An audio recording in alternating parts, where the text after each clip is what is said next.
अस्सलाम वालेकुम। आज की वीडियो में आपको एक दिलचस्प कहानी सुनाऊंगी। वो कहानी है भेड़िए के कान।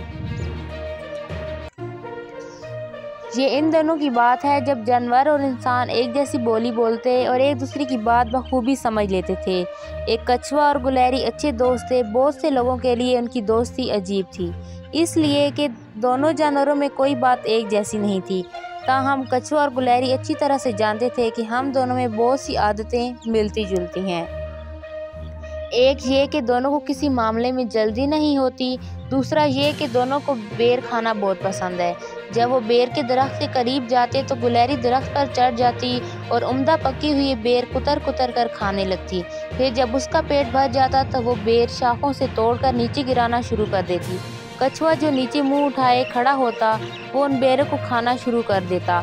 उसे भी रसीले और मीठे बेर बहुत पसंद थे। एक रोज़ कछुआ बेर खा रहा था कि एक भेड़िया वहाँ आ गया। कछुए को बेर खाते देखा तो उसने खुद भी बगैर मेहनत बेर खाने का मंसूबा बनाया। वो दबे कदमों कछुए की पूंछ पर पहुँच गया। जब गुलहरी ने ऊपर से बेर गिराया तो कछुए ने अपना मुंह खोल दिया और आंखें बंद कर ली, मगर बेर उसके मुंह में नहीं गिरा, इसलिए कि भेड़िए ने उछलकर उस बेर को अपने मुंह में ले लिया। जब कई बेर भेड़िए के मुंह में पहुंच गए तो कछुआ गुलहरी पर खफा होने लगा। गुलहरी ऊपर से भेड़िए की कारस्तानी देख रही थी। इसने कछुए से तो कुछ नहीं कहा, अलबत्ता भेड़िए को सबक सिखाने के लिए एक बहुत बड़ा बेर तोड़ा और उसे दरख्त से गिरा दिया। भेड़िया पहले की तरह उछला और उसने बेर को अपने मुंह में ले लिया, लेकिन वो बेर चूंकि बड़ा था और पूरी ताकत से गिरा था, इसलिए वो सीधा उसके हल्क तक चला गया और वहां जाकर फंस गया। भेड़िए ने बहुत कोशिश की, मगर वो बेर उसके हल्क से ना निकला और सांस बंद होने की वजह से वो मर गया। थोड़ी देर बाद कछुए ने आंखें खोली तो भेड़िए को मुर्दा पाया। इसकी समझ में सारी बात आ गई कि बेर कहाँ जा रहे थे और वो भूखा क्यों रह गया। उसने गुस्से से बिड़बिड़ाते हुए कहा, तुमने गुलहरी की मेहनत से फ़ायदा उठाकर अपना पेट भरना चाहा और उसे इजाज़त नहीं ली थी। तुम्हारी यही सज़ा होनी चाहिए थी। इस ज़माने में दस्तूर था कि फातिहा मफ्तूह के जिस्म का कोई भी हिस्सा काट लिया करता था। चुनाचा कछुए ने भेड़िए के दोनों कान काट लिए और उन्हें घर लाकर एक तरफ लटका दिया। अब अगर उसे कोई चीज़ खानी होती थी तो वो भेड़िए के कान से चमचे का काम लेता था। इस ज़माने में जानवर भी मेहमान नवाज और मुहज़्ज़ब हुआ करते थे। जब कोई मेहमान उसके घर आता तो वो उसकी खूब तवाज़ा करते।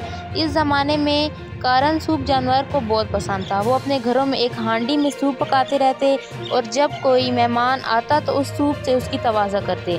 कछुआ अपने दोस्तों के घर जाता और जब उसे सूप पेश किया जाता तो वो भेड़िए के कान निकालता और उनसे सूप पीना शुरू कर देता।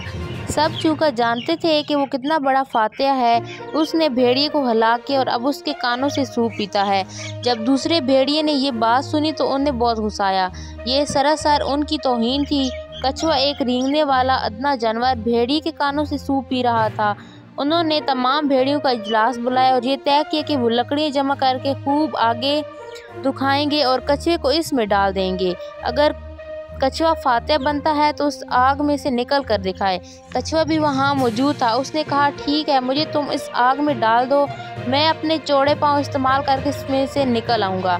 इससे पहले कि शोले मुझे झुलसाएं, मैं अपनी जान बचाने में कामयाब हो जाऊँगा। सब भेड़िए को एक दूसरे की सूरत में देखने लगे। एक बूढ़ा और दानिशवर भेड़िया बोला, हम कछुए को आग में नहीं डालेंगे, बल्कि आग पर चिकनी मिट्टी की हांडी चढ़ाएंगे। फिर पानी जब खूब गर्म हो जाएगा और खौलने लगेगा तो कछुए को उसमें डाल देंगे। हाँ, तुम लोग जल्दी से ऐसा ही करो। कछुए ने रजामंदी जाहिर कर दी। उससे पहले कि पानी खौलने लगे और मेरी खाल को नुकसान पहुंचाए, मैं अपने फौलादी पाँव से हांडी तोड़कर बाहर आ जाऊंगा। भेड़िए बहुत मायूस हुए और सर जोड़कर फिर सलाह मशवरे करने लगे। उन्हें अपना मंसूबा नाकाम होता नजर आया। एक दूसरी तरकीब सोची गई कि कछुए को दरिया तक ले जाकर उसे बहुत गहराई में फेंक दिया जाए। सब भेड़िए दरिया की चारों तरफ खड़े हो जाएं, जब तक डूब न जाए वहीं खड़े रहें। ये सुनकर कछुआ रोने गिड़गिड़ाने लगा और बोला, मुझे दरिया में मत फेंको, मैं डूबकर मरना नहीं चाहता। भेड़ियों ने उसे दबोच लिया और दरिया पर ले जाकर खूब गहराई में फेंक दिया। पानी में एक चट्टान थी। कछुए की पीठ उससे टकराई तो कई जगहों से चटक गई। इसके बाद वो उछलकर पानी में जा पड़ा।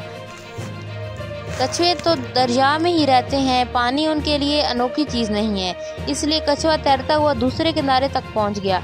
दूसरा किनारा बहुत दूर था और भेड़िए वहां नहीं थे, चुनाचा वो उसे ना देख सके। कछुए ने अपनी पीठ की तरफ देखा तो उसे रोना आ गया, इसलिए कि उसकी पीठ जो थोड़ी देर पहले खूबसूरत और चिकनी थी, अब वो कई जगहों से चटक चुकी थी और इस पर बहुत सी दरारें पड़ी हुई थी। वो जंगल की तरफ गया और चंद जड़ी बूटियां जमा करके मरहम बनाया और उसे अपने जख्मों पर लगाता रहा।